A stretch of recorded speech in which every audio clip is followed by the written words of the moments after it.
Welcome to The Athlete and the NARP. I'm Jenna Daly, and I'm the athlete. And I'm Claire Fenton, and I'm the NARP.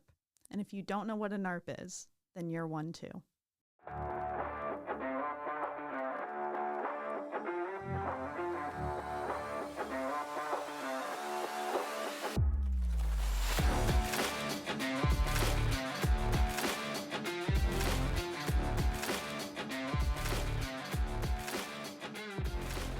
Welcome to the 19th episode of The Athlete and the NARP. Today we're going to be talking about the world of cheerleading and professional sports, specifically the NFL, because that is where the most prominent and well-known cheerleaders come from. So we're going to have like a pretty broad overview of all that they do, because in our minds, these women are athletes, and there's a lot that goes into it. They're performers and they're athletes, really a lot to unpack. So we're really excited to get into it.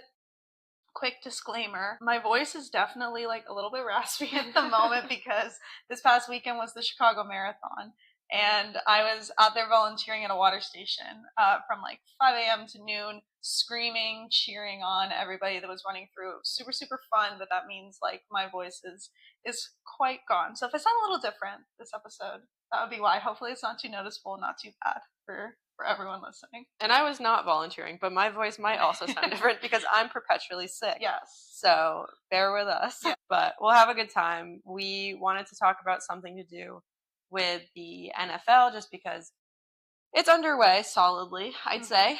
Agreed. But we want to do something a little bit maybe off the beaten path. So we thought we'd take a little bit more of a deep dive and kind of look at, you know, what their lives are, what the scandals or controversies have really been, and yeah, get into it.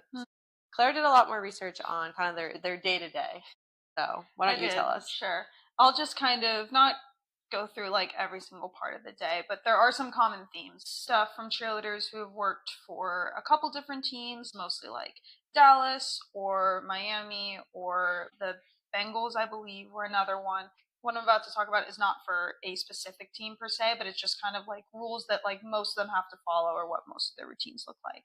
Although I will say, caveat is when we get more to numerical data, most of it's based on Dallas. Yeah, and we'll be specific about when we're talking. They're the most visible, iconic, and successful team, so a lot of their numbers are more accessible to find. I mean, first of all, like I said, we consider these women to be athletes. I don't necessarily think that's a controversial opinion, but along with that is that they have like super long days, long practices, early mornings, lots of like stuff that they have to do and routines that they have to follow on game days. So the wake ups can be early as like 4:30, 5 in the morning, because they have to be able to get to the field like with plenty of time to get ready. And for games that are not like late at night, that means getting there many, many hours before the game starts, so that also you're off the field before any of the players have to be on the field and doing their actual warm ups and routines for the game. So that can be like 8 to 10 hour days on Sundays.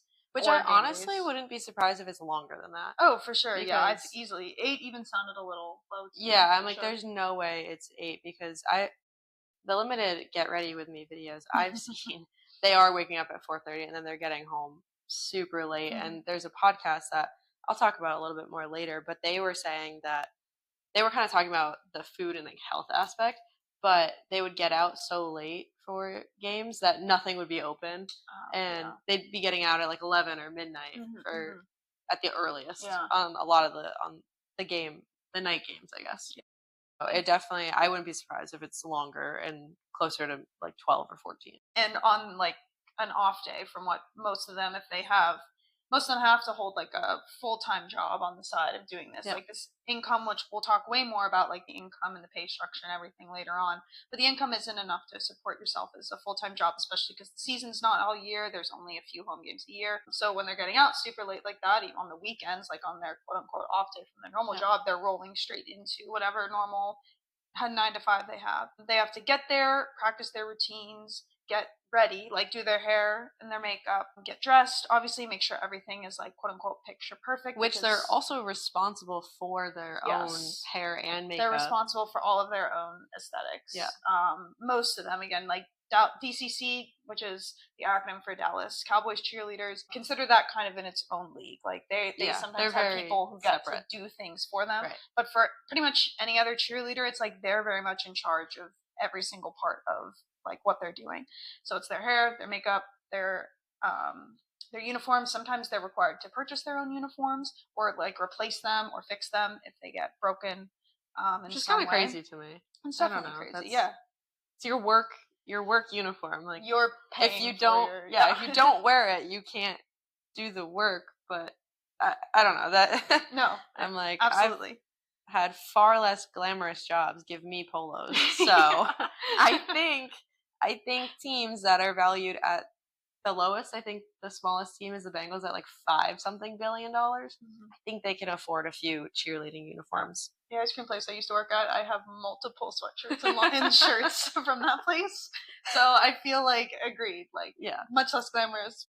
But yeah, so they're in charge of that whole aesthetic part of it, which again is like a very big part of being a cheerleader. Like it is a very important part, and we'll talk about later something that can be heavily scrutinized for these women. Sometimes on game days they have like meet and greets or like charity work with fans where they just have to go and say hi to people, put on like your peppy energy, take pictures of fans, sign things if needed, whatever it is. Just do that kind of like community outreach, part of that branding for the team. They do get compensated for separately for that. Yeah, they can get compensated. Not much. Yes, not much, but depending on how many appearances they do and kind of if they're like a rookie or a vet, depending on how long they've been a vet, they can make a fair amount of money for those. And then after that, they roll into kind of like what you would expect then, like kind of the stretching, the warm-ups. They rehearse their routines beforehand. Breakfast. I will say, to interject on routines, I found this stat that I thought was kind of crazy. Their time commitment, this was reported, not even reported, it was just a blog post by kind of like a cheerleading talent agency. They'll almost like sign people who want to be cheerleaders and prep them for it. But they said that per 1 minute of a routine, so really not even a full routine, cheerleaders will invest 12 to 15 hours of rehearsal time within team rehearsal or themselves for 1 minute of a routine. 15 hours. I thought that was insane. That is crazy. I don't know much about dance, so I don't know what's like normal or not, but that's definitely. I don't either, but I think that's. No, it's definitely a lot of work, again, for something that's not a full-time job. Like exactly. Maybe if you're a full-time performer, you can definitely think about that, but 12 to 15 hours for any sort of routine. Yeah, that's wild. So it's definitely right, like very well rehearsed. There's a pretty intense audition process. They're really, really talented, and like that's why they're there. That's why they're like cheering at these games. The best of the best. Yeah, literally the best of the best. And then they go out actually for the game then, which football games can be like quite long, obviously. They have multiple routines that they'll perform during the game, like some maybe a bigger one at like halftime, then also smaller ones or like during, quick intermissions or plays, things like that. Just like normal. If you've ever been to like any type of like football game and you've seen like you kind of know how that works. But it's like on the whole game. That's like what they need to do. And then afterward, wind down, get the makeup off, get the hair undone, uniform all good to go, make sure nothing's wrong, and then head home, which Jenna said, like, for some of these late games, that can be, like, 11, midnight, just, like, very, very late at night.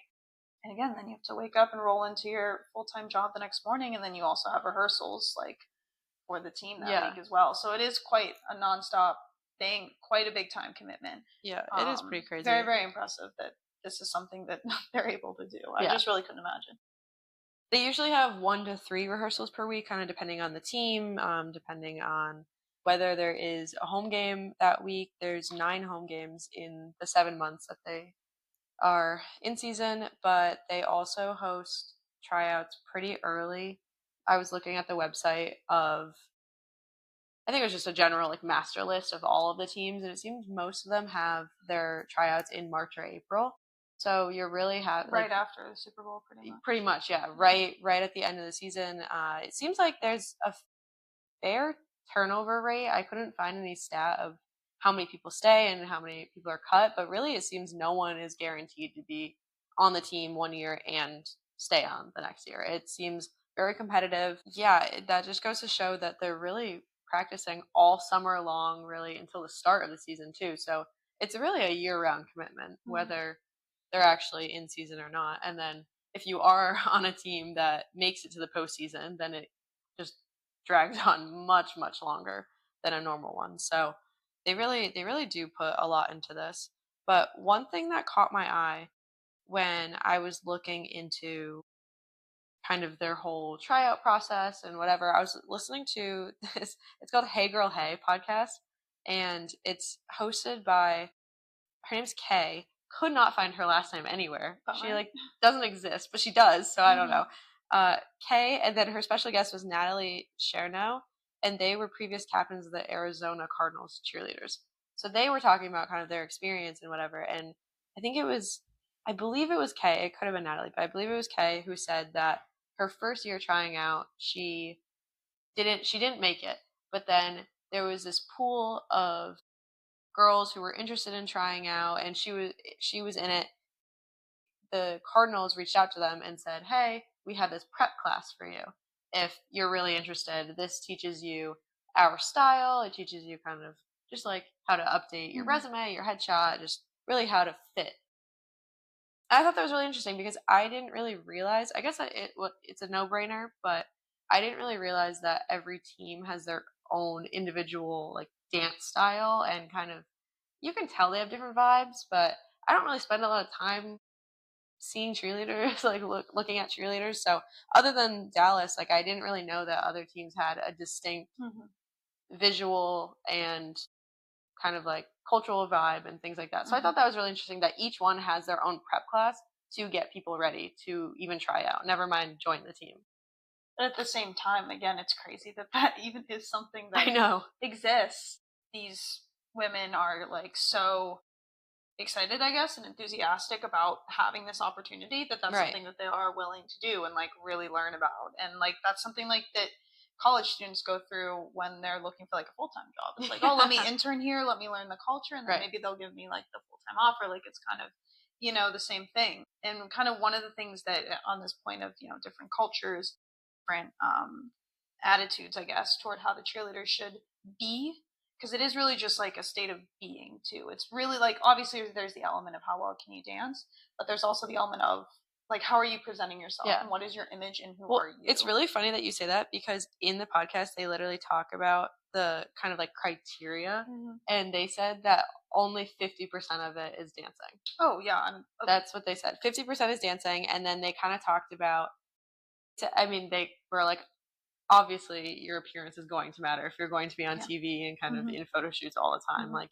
do you fit the part? But the way that they talked about it was really interesting, because it wasn't just, are you attractive or not? It was like, do you fit the style that the team wants, basically? So when you look at different teams, you might have one person who is an incredible cheerleader dancer and won't make one team but would make another team, kind of just like the vibe. But they were talking about like appearance and poise.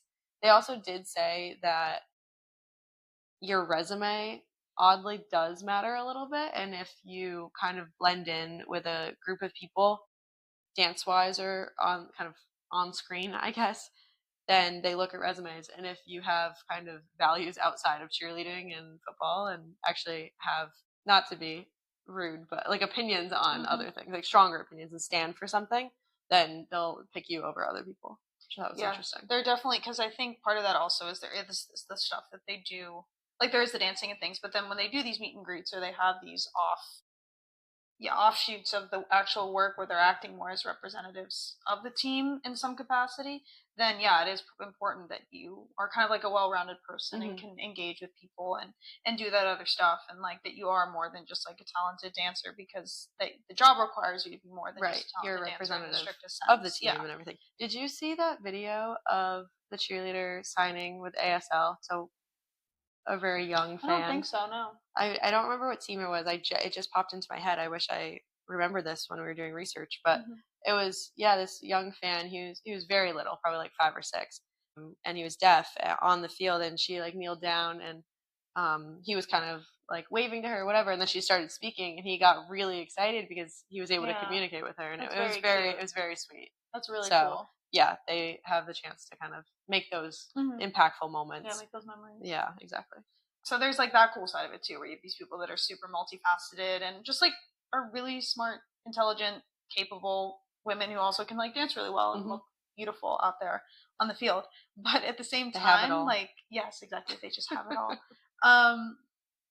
There are instances where teams just place very, I mean, I think it's like bizarre restrictions on at times on how these cheerleaders can be. And the article I'm referring to, it was originally reported by the New York Times, but because they have subscription limitations and I don't pay for the New York Times, I couldn't read it.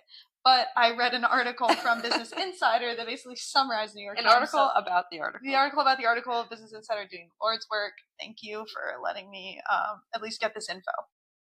But basically, the original New York Times article was just put out in 2018, and it was from going through a bunch of different teams and talking about some of the more restrictive rules that the different teams put in place on their cheerleaders. For example, like the Cincinnati Bengals had one where the cheerleaders had to be within 3 pounds of their ideal weight in order to be on the team. And so there were like these regular weigh-ins with that strict range of like 3 pounds, which like if you know anything about being a person, like your weight can be 3 pounds different from one day to the next, and you didn't even do it can fluctuate more than 3 pounds in one day. Oh, for sure, especially women. Yeah, like exactly. You can definitely like, and like nothing has really changed about you, who you are, your personal health. Even weight is really not a determinant of like your personal health or your ability to dance, but like that's just kind of like a random rule that was put in place, and like obviously do you know if they like weighed them every day? Again, this was the article about the article, right, so I don't know the specifics, but I would doubt it would be every day. I would bet it would just be like more. It said regular. Don't know how often that would be, but especially since they don't practice every day, I doubt it would be. Yeah, that's true. So, but even so, I think regular weigh-ins or any weigh-ins is kind of crazy. It is crazy. Like because it doesn't. It's not a determiner of anything about how well you can dance or do the job. And another rule was like they weren't this is not every team, but some teams said that cheerleaders weren't allowed to have any social media, or if they did have a social media, they weren't allowed to post any quote unquote risque photos.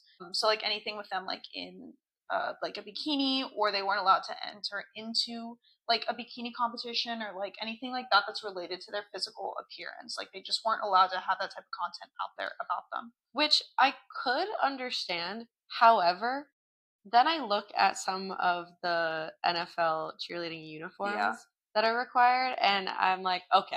No, it's definitely no risque photos. Policing their behavior like outside of work, but they want you to have that behavior, but only on their terms in their place of work. Like your sex appeal only exists to be used in the NFL context. How we want it to be used in our context. Exactly. And like another one that was really crazy, I don't remember what team this was, but like one team said no sweatpants in public for the cheerleaders, and like you're not allowed to wear street clothes until you leave the stadium. So it's again just so very crazy. Policing, like no sweatpants in public ever. I get to some point, like when you show up to work, like if there's a dress code you have to adhere by to maintain professionalism, sure, but like in what world would it be like your employer was like, yeah, you can't ever wear sweatpants anywhere at any time? Like that's absolutely insane. Would quit. Yeah. I wouldn't last. I really wouldn't. We're big fans of sweatpants over here. Another one was no visible tats or body piercings when performing, which you could maybe get behind the argument of like, okay, you get that, but even so, it's just another restriction on your physical appearance. And then another big one was no public connections with football players. So that meant like you weren't allowed to follow each other or be seen like with photos together, or like really acknowledge. Like there just wanted to be no.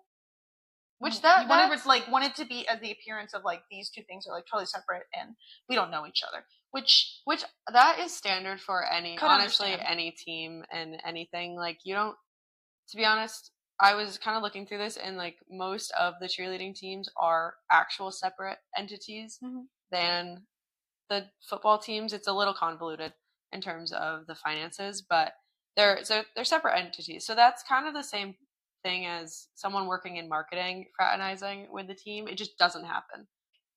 I mean, for me personally, I just think it imposes a little bit on like Yeah, I mean, I think the 'Cause- other things are far more imposing. I personally don't, and someone who has like worked on a team with people kind of like my age and stuff, like you aren't supposed to at all, even like really Again, like I can be friends understand, at like all. I understand in principle why it's in place. I think it imposes a little bit on them in just a way that I'm not a fan of, but it's not like the end of the world. But I think what is weird is like some teams take it like a little step further, and it's like you're not even allowed to be associated with the team. Like you're not allowed That to one have I do any find public strange. association with the team. I'm totally making up an example. It wasn't this team, but if you're the Arizona Cardinals cheerleader, you're not allowed to say, "Oh, I dance for the Arizona Cardinals." Like you're not even allowed. Which to is say so that. strange because one of the things that cheerleaders are good for is their public Bringing attention, recognition. recognition, and they put them on a lot of posters and Mhm. on social media, and that's a way to like rope in a lot of people to becoming fans or just interested. So that's a very strange thing. Almost you feel counteractive. Right. Or it's just like another instance of like we only want you to be brand, like we want to control how we brand you, Right. and like anything you do that could be like, oh, I work for them. It's like we don't want that. It's like they want, yeah, you want these trailers used in like a very specific avenue in a very specific way, in a way that they can control every aspect of it, which is obviously somewhat problematic. But then also I think the part that is definitely more frustrating is then like they do all that quote unquote like protection or regulation around them, and then they don't do anything to, but they really don't do anything to protect them in terms of like monetary compensation, Right. or like comments or meet and greets that I've seen before that are like kind of strange or awkward, or creepy sometimes. Yeah, just even the way that they're definitely marketed as like sex appeal. It's a very strange relationship that I think has definitely gotten better. Yeah, just definitely very exploitative in its early years for sure. Yeah, I mean that's definitely a good word for it because it sounds like the league and teams are demanding so much from these women and then not really giving them No. much in return. No. It's kind of that we've talked about this concept in other sports and things, kind of with the women just expected to be grateful for things that they have. And I don't know, just because it's a woman's dream to be on a cheerleading pro NFL cheerleading team, it doesn't mean that's it. That's all she deserves. I mean, none of them have health insurance through their jobs at all. Dallas is the only team that offers kind of additional benefits, but then I was reading through them and the additional benefits are free spray tans, hair extensions, and that was kind of the only examples it gave me for those. I imagine there's some others like makeup services or nail services, things like that. Because I'm like, it can't just be spray tans and hair extensions. Sure. They do also say that they're allowed to use the Cowboys doctors and PT. So I think that's huge because that was kind of as a replacement to the health insurance. But I'm pretty sure Dallas is the only team that does that. So that's 1 out of 30 teams, and no one else gets that, which is pretty crazy to me. No, 1000%. And these cheerleaders in like recent years, like in the past like decade or so, a little more than a decade, have filed a lot of lawsuits against these teams, like because they were getting paid like incredibly low, like below minimum wage, because these cheerleaders are usually contracted through a third party through the team. And so just like with that setup, basically like the teams have no legal requirement to guarantee them minimum wage, or at least they didn't really in the past. So they would literally get paid like less than $5 an hour for the work that they were doing. And again, like Jenna said, without any benefits, without any like extra perks, without anything added on. And in 1995, they finally like unionized when they like took this type of thing to court, and they were able to be called a group of employees instead of independent contractors. But then teams like kind of found the workaround of getting them contracted through a third party, like I just mentioned, which forced them to work as contractors, which then meant that there was like the union dissolved because like they were no longer in the same setup, and like they weren't able to fight in the way that they had. Which I don't see how that was allowed either.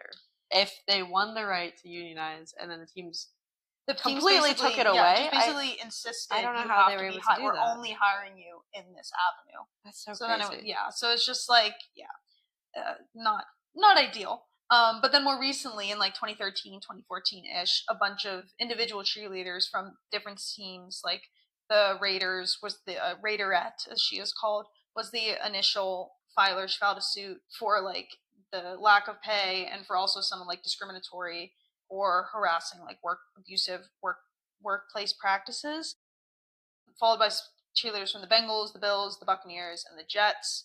And they were the Raiders, the Bengals, the Bucs, and the Jets.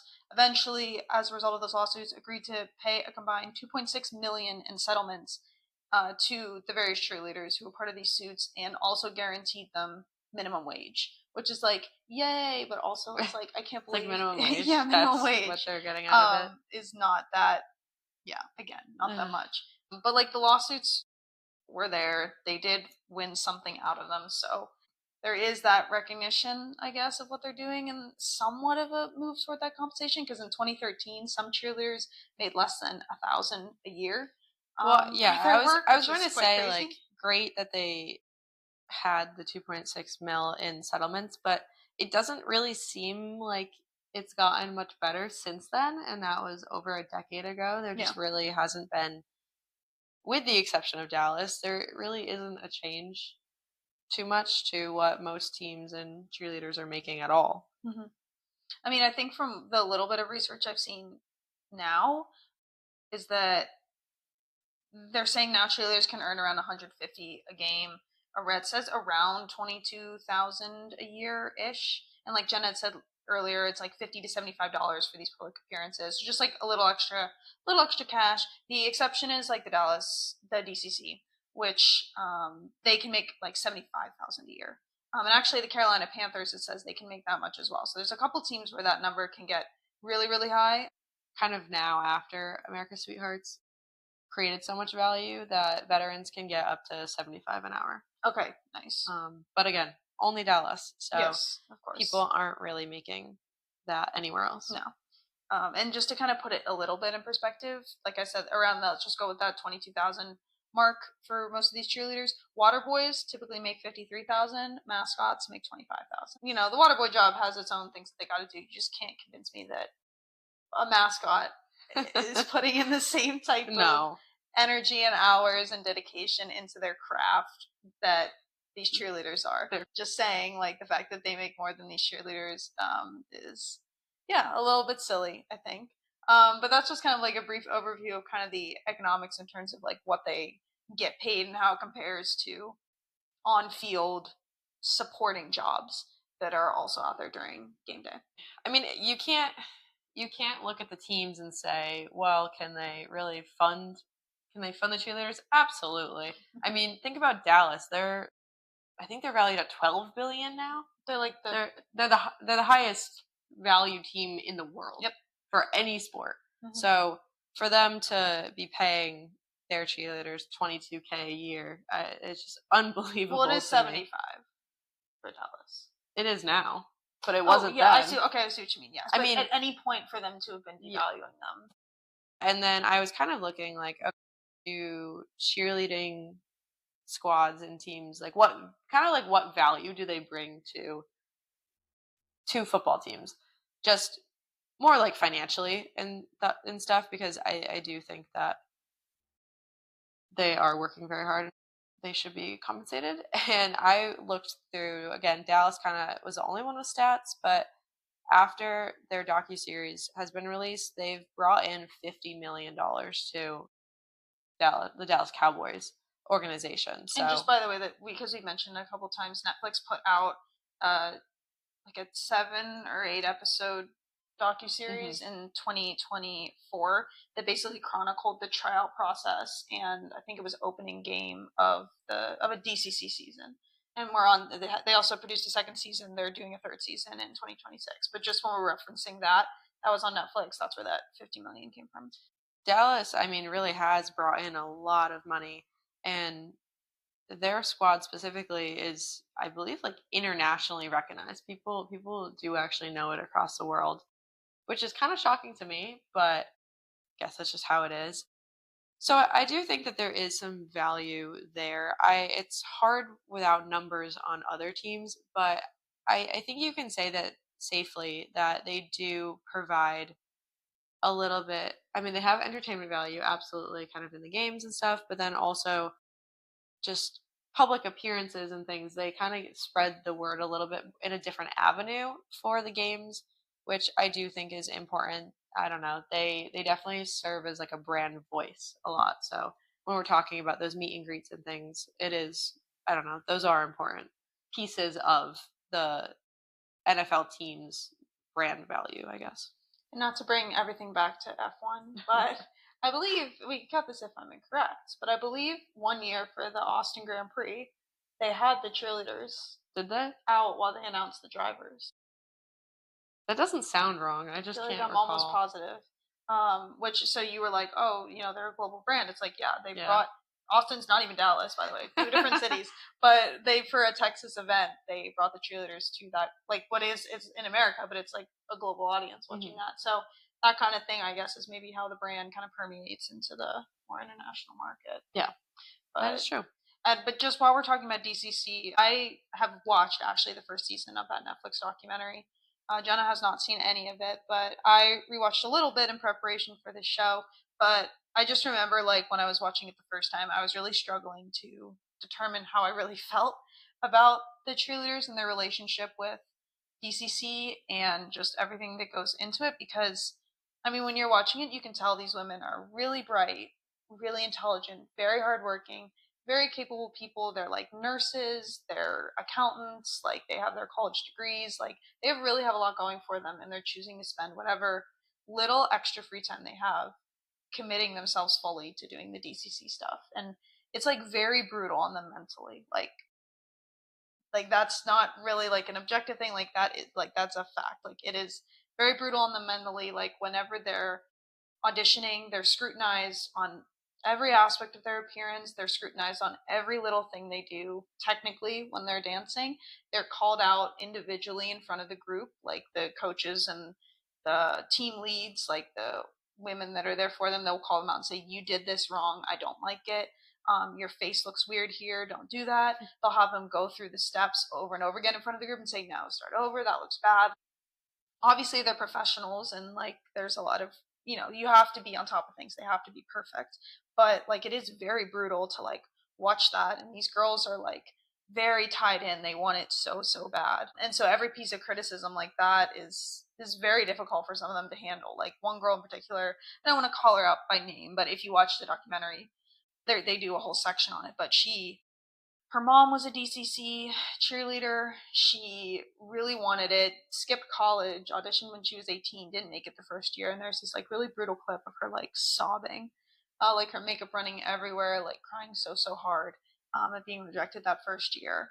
And she makes it the next year, and the continuing like 3 or 4 years after. But just the pressure and everything to like kind of live up to her mom's expectations, or the expectations she has for herself about being like her mom. She falls into depression. She has a severe eating disorder. She's really just like struggling. And her story is like isolated in the documentary, but it's definitely not an isolated experience among those cheerleaders.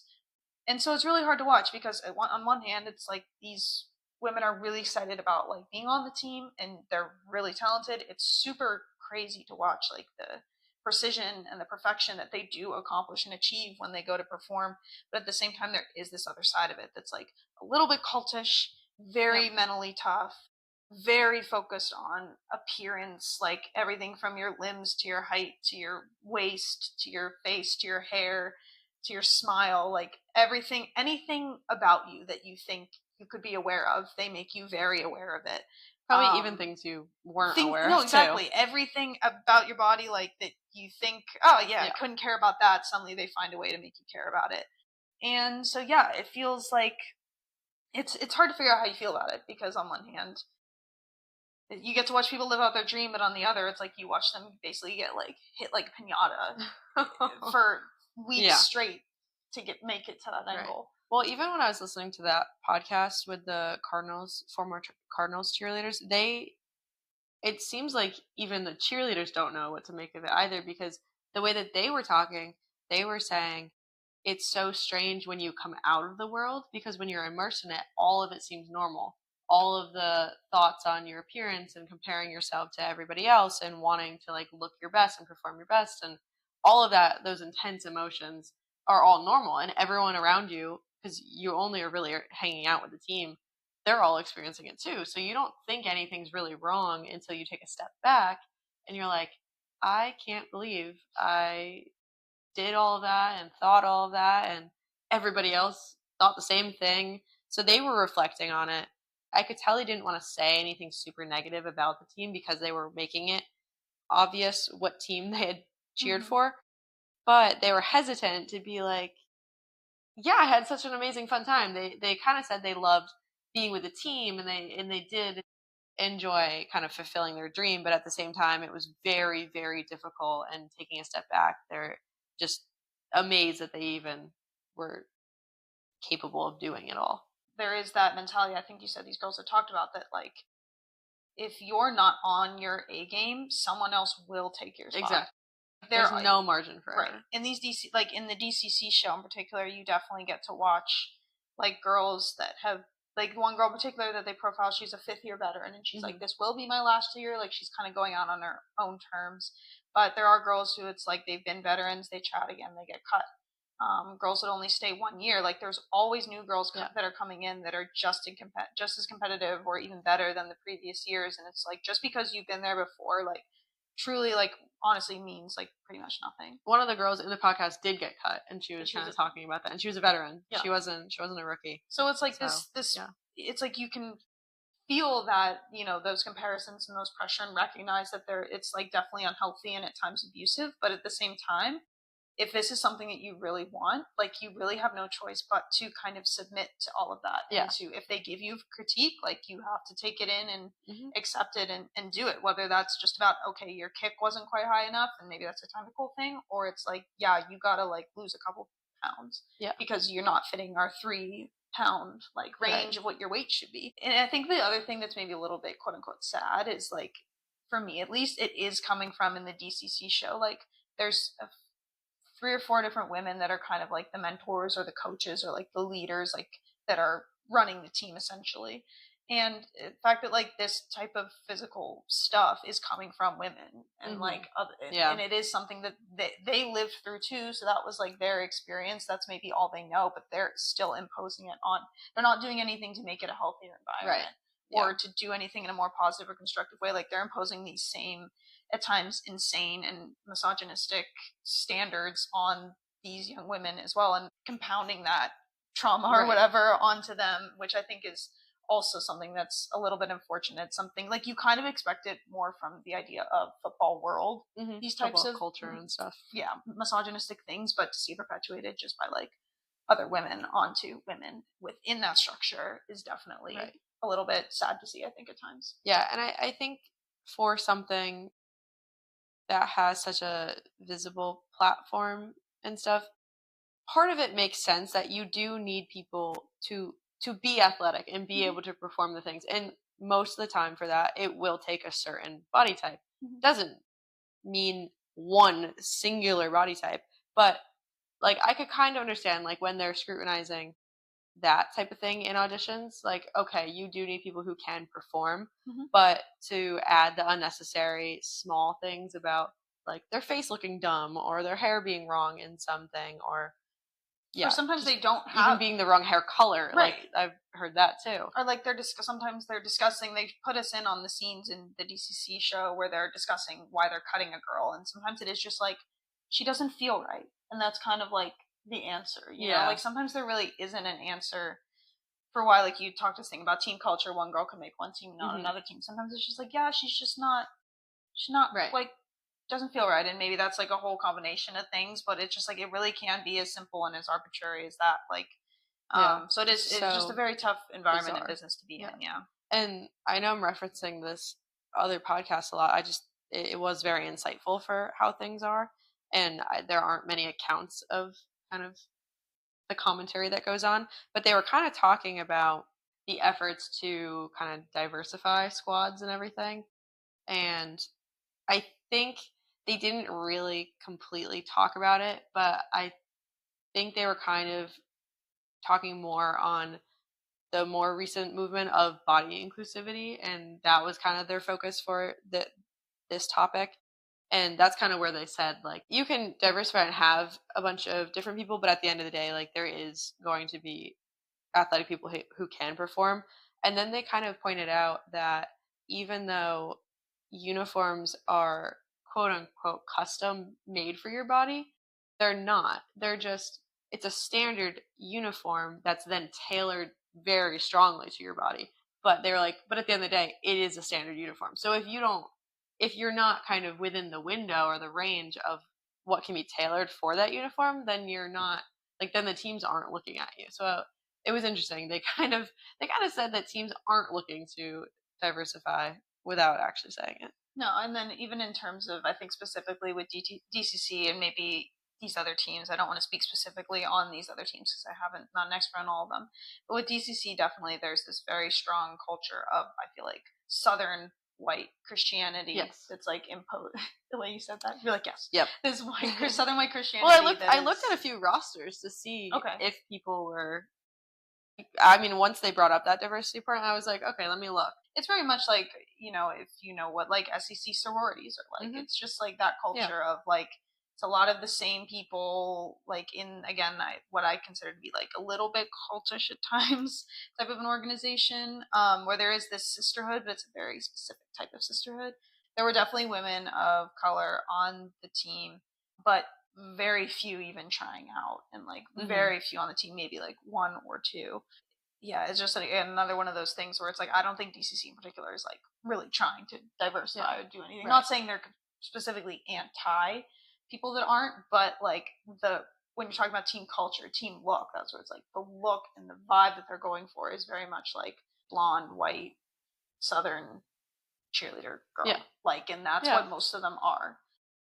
And I mean, to kind of talk about the uniforms too, they haven't changed theirs since the 70s, which makes it iconic, but it also kind of goes to show that they're not really looking to change. Right. Whereas a lot of other teams have started to do away with the like really sexy looking things and more adopt an athletic approach. And some of them even have leggings now or like pants now. So, and you would never see that before. Whereas Dallas has always been the itty bitty white shorts, white boots, and the like blue and white top, so tie top.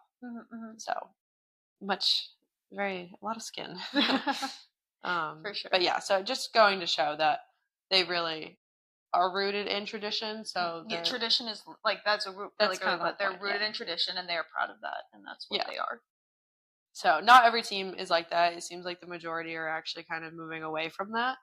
Kind of makes sense that Dallas is a little bit stuck in that because that's why they're so famous and iconic, but almost kind of at their detriment too. So we'll see. That uniform isn't changing anytime soon, but we'll see if anything else really does. One thing that I did kind of want to talk about for change in cheerleading is kind of the honestly pretty recent debates on male cheerleaders, because they're not a new thing this year. They've been around since 2018. I think the Saints and the Rams were the first. I think the Rams officially were the first teams that actually had male cheerleaders. But I think it was in August this year, the Vikings had two men make their roster. And I guess in like a different capacity than what is normally expected of male cheerleaders. They're kind of expected to be the stunt people and kind of lift up the like super light little girl like on their strong man hands, like little girl. Exactly. Like they're not really expected to be doing any of the dances and with the palms and whatever. And the Vikings changed that narrative this summer with two different cheerleaders. So they're in the lines and doing all of the routines and holding the pom poms. So that raised some flags to some people, and other people were really supportive of it. So I thought that was kind of an interesting one to come up this summer. And I think that's where, when we're trying to figure out like kind of our take on it, or at least for me when I'm trying to sort out my feelings about it, it's like things like this where it's like, okay, well, it is about the dancing athleticism. It's like, it shouldn't really bother people, but like it's not. It's Exactly. about not for everyone, but for some people, it's about having women like on display to like look at. And when there are like again like men out there who are doing the maybe more typically feminine or like the standard cheerleading thing, like that's bothersome to some people, and it's like right, because it goes against kind of this super uber masculine culture in general, but especially like football culture, which you do see it's starting to fade now with like female fandom on the rise, and there's just there are other things that are shifting, but it really to some people, yeah, the masculinity is really ingrained in the NFL, and they kind of think it's detracting from the sport entirely. And I'm like, I think you could just ignore all of the cheerleaders if you really wanted to. I don't think they're not right in your face when you're watching the game. So in my mind, I don't think it's that big of a deal, but apparently it is to some people. I wanted to talk about this quote that I pulled from an article because I really liked the way they put it. It was a former NFL player, R.K. Russell, and he said, "It's about the mere existence and visibility of men on NFL cheer squads who don't conform to the rigid, outdated ideas of masculinity that so many use sport and football in particular to defend." That's a great way to put it. He's right. Yep. Yeah. Exactly. The article also talked about how male cheerleaders are kind of redefining male strength as strong, graceful, and joyful, which I could see that inflaming some people's opinions on the gender norms of cheerleading and football. Yeah, sure. But it's a very interesting commentary, and you made a good point about it not being totally about the dancing. If people are mad about this, no, I think football culture in general is definitely a very exclusionary culture. Yeah, it's a very aggressive and exclusionary culture. But like for example, like typically no women, but women on our terms, which is how we want to be cheerleading. And if there's something about that cheerleading that is not the way we want it, suddenly it's like a big issue. It really is just a type of performance. Like they're performing, it's something they love to do. They love to dance and everything. So I think there definitely is a place for them.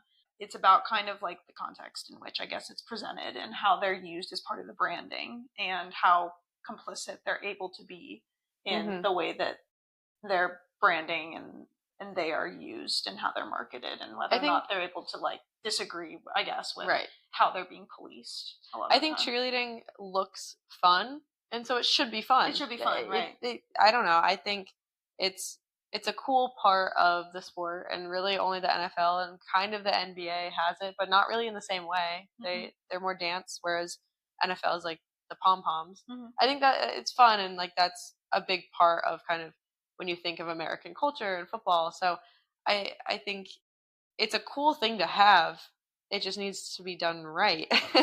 Like treat them right, compensate them right, and it's a cool thing. I don't see anything wrong with having it as long as it's done well.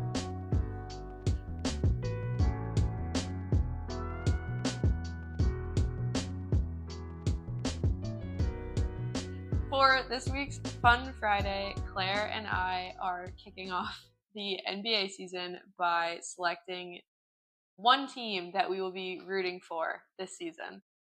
We are picking at random, so pretty much what we're going to do is go through all of the teams and say who we're not rooting for until we get to our new number one team. And we will be very passionate about this team regardless of who they are. So wish us luck in this endeavor. I saw this trend on, well, I don't know if it's a trend, but I saw these girls do it on TikTok, so I want to like say I didn't make this up, but I just thought it was really, really funny, and it gives you like an interesting way to watch the season and be invested. Yeah. We've had agreed that this winter we were kind of going to go all in on a sport, and Claire had said she wanted to do the NBA, so this is a good way to really lock into at least one team. And I think it'll lead me to learn more about others as well. Love it. Okay, do you want to do the first honorary pick? Okay, we are not rooting for the Phoenix Suns. Nice, no D-Book. I would say goodbye, Devin Booker.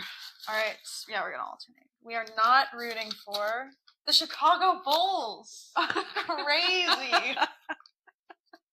No hometown team for us. Oh man, bummer.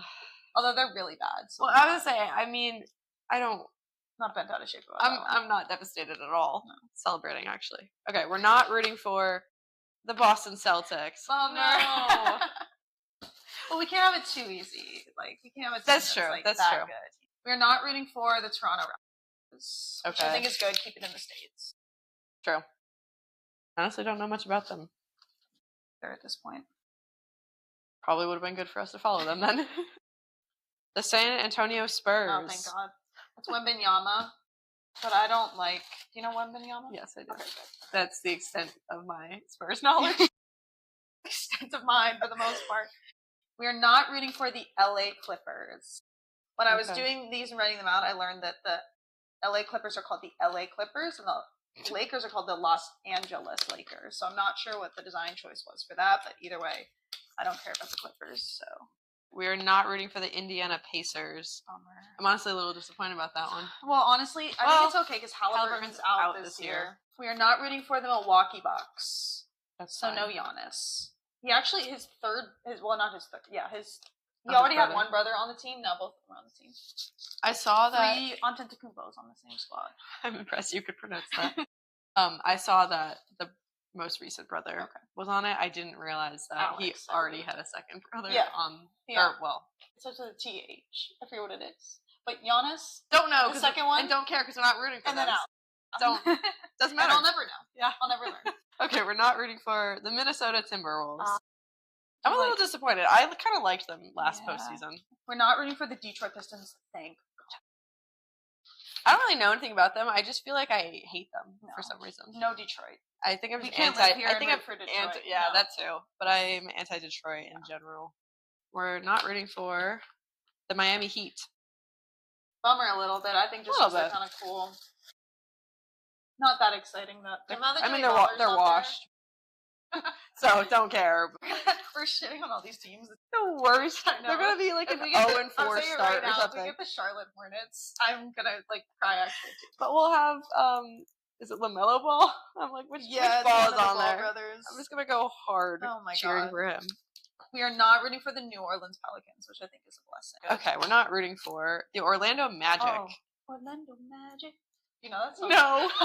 They have a song. Okay, I actually quick time out because they have a great TikTok. So there's this song from like probably the 80s or the 90s that's like Orlando Magic. Orlando Magic. Really? And every time they win a game, their TikTok posts a random video of somebody dancing to like that song. Aww. And so I would have loved to be like singing that song, like that's really be involved with that every weekend. But other than that, they're not that exciting. But that in particular is unfortunate. We're not rooting for the Portland Trailblazers. I recently went to Portland, Maine, and on my flight, I literally had this thought on the plane. I was like, wow, it's crazy that Portland has an NBA team. Oh. Portland, Oregon. Yeah. No, Portland, Oregon. Oh, okay. I knew the right city, but I was thinking, I'm like, Portland, Oregon should not have an NBA team. It is bizarre. I was literally thinking, I was literally like, they're in Oregon. I, for a little too long, didn't realize that the Trailblazers existed. Up until a few years ago, I couldn't actually tell you all of the NBA teams. And they were one of them. Okay, anyways. We are not rooting for the Brooklyn Nets. I'm not mad about that. I feel good about that. The Memphis Grizzlies. That's a little bit of a bummer because I'm not a big fan of John Morant, but just like for the bit. I like John Morant. So I feel like you've mentioned him. I have a t-shirt. Yeah. With his name on the back. Could have worn that. Every game day. Could have worn every game day. Maybe I'll still wear it every game day, just whenever we're playing. Yeah, maybe. But we can't because we'll be rooting for whatever team. Yeah, whatever team. When we get there. We're not rooting for the Atlanta Hawks. Honestly. Bye-bye, Trae Young. Bye-bye, Trae. I mean, after what we discovered today. well, yeah. Not too mad about that. I guess by the time this is released. Well, I've already seen the song he put out with Quavo and 2 Chainz. That was. If you haven't heard, don't. Just go back and watch our opinion on it from Tuesday, and then don't ever listen to the full thing. In our new segment, Top Story Tuesday, if you haven't heard. Check it out. All right, we are not rooting for the Denver Nuggets. That's like kind of a bummer, because they're a solid team, and I like Jokic. He's pretty funny. Yeah. But like, other than that, I don't feel overly strong about that. All right. We're not rooting for the Washington Wizards. Thank God, dude. That's pretty good. They are so bad. They're horrendous. I don't Oh my want to. God. I don't want to jinx ourselves, but one of your faves is I in was here. doing that, and I'm probably the one that's in my watch. hand I right was now. saying we're totally gonna jinx You're it. not rooting for. Oh no, the New York Knicks. Oh. That works for me. You don't care? I don't like the Knicks. I'm a I Celtics think that, fan. well, long story short, there are these 4 guys from Villanova that played at Villanova together, and last 2 years ago, I think, they were all on the Knicks together. Ah. And they like started, Well, but that's then one of nice. them got traded. So not only Oh, 3 of them sad. are on the Knicks together, but they're like really cute. They're really fun. They have a podcast Yeah. that I really like. They're funny. So I'm a little bit bummed about that. Is the long and short of it, but I see. it's okay. I also think the Knicks colors are kind of hideous. Sorry, That's true. I'm not a fan. We're not rooting for the Utah Jazz. Love that as well. It's kind of a cool name to me, to be honest. It is a cool name. Wouldn't be fun, but like the theme's cool. We could get into it. I have ideas. We could start every game day. We put on some jazz. Yeah, play some jazz on my record Play some player. smooth jazz. Maybe put on like a suit or something. I don't know. LA Lakers. Thank God. I would have honestly that would have sucked. No, you just can't like the Lakers. Yeah, I feel like that's also kind of a hard one to like right now. Yeah, I don't know. It'd be kind of. It's like not bandwagon, but kind of bandwagon. No, like, it's just hard it to... feels like somebody who doesn't know anything about sports would like the Yes. Lakers, and we know a lot about. We're big sports girls, so we can't like do. the Lakers. Okay, we're not rooting for the Philadelphia 76ers. Sorry, That's Jared. a little sad. I love Jared McCain. I'm a little bit sad about that. Not gonna lie. Is he injured right now? He is, but he might be. He'll be back soon. He just tore something in his thumb. Needs a little hand surgery, and he'll be back. We're not rooting for the Sacramento Kings.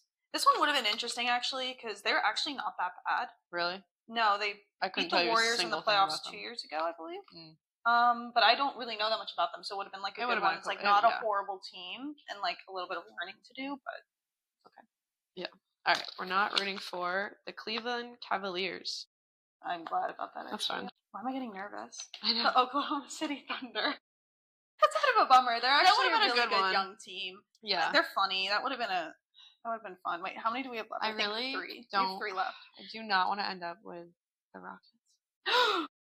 I forgot about that. Yeah. The Rockets. I can't think of what the third one is in here, and I don't really so want we have to. left the Rockets, the Warriors, and an unknown third team that we'll either That pull we out right can't now think. that we can't think of. The Hornets. Oh my god! The one that we literally said at the beginning we didn't want, and then we forgot about. that. So we're not rooting for the Charlotte Hornets. Okay, so we're either rooting for the Golden State Warriors, which would be the dream scenario for me. Because Claire I loves love Steph the Curry. Warriors, And or we're rooting for the Houston Rockets, who I have a long-standing beef with because of James Harden, who I hate. So, this is really. and like, honestly, they are like they're a young team. It could be exciting to root for yeah, them. I mean, it would be they're not horrible. And like, also, I did work with Overtime, and one of the Thompson twins is on the Rockets. All right. So, kind of cool. it's kind of a connection. A little bit. He was drafted before I worked with him, so not as cool, but that's okay. We are not rooting for the Houston Rockets. So that means So we are rooting for. for. Oh, wait, are there 2 left? I don't think so. Oh, wait, there are 2 left. Holy shit. Oh god, Jenna. Who else did we forget? I don't know. Wait. Okay, so Jenna's actually. no. gonna pick Oh, one no. of Oh, yours. no. There's actually one more mystery team left. We're not rooting for Dallas Mavericks. So that means, Claire, who are Just we to rooting confirm, we're rooting for the Golden State Warriors. And we didn't rig this We didn't at rig all. Wait, that's actually crazy. for? That's so funny. That's so I exciting. feel like I'm excited about this because I don't know a lot about basketball in general, but I feel like it's almost disappointing because you A already little know bit. a lot about them. I do know a lot about it's not them. really helping us grind our NBA journey. Yeah. Maybe Dallas can be our B team because since they were second to last. Maybe. They just got rid of Luka Luka. though, so I don't really know what they're. You know who my second team is going to be? The Dallas Wings. Forget the Mavs. True. Paige Beckers. Dallas Wings, Golden State Warriors. That's There we what go. we're all in Yep. on in the upcoming year. Yeah, perfect. Love it. Thank you for listening to the 19th episode of The Athlete and the NARP. We hope you enjoyed our discussion on the world of pro cheerleading, as well as our Fun Friday, where Claire and I decided which NBA team we are rooting for this season. Make sure to follow us on Instagram and TikTok at The Athlete and the NARP. You can email us at theathleteandthenarp@gmail.com with content suggestions, clarifications, or questions. Until next time, I'm Claire Fenton. And I'm Jenna Daly. And this has been The Athlete and the Narp.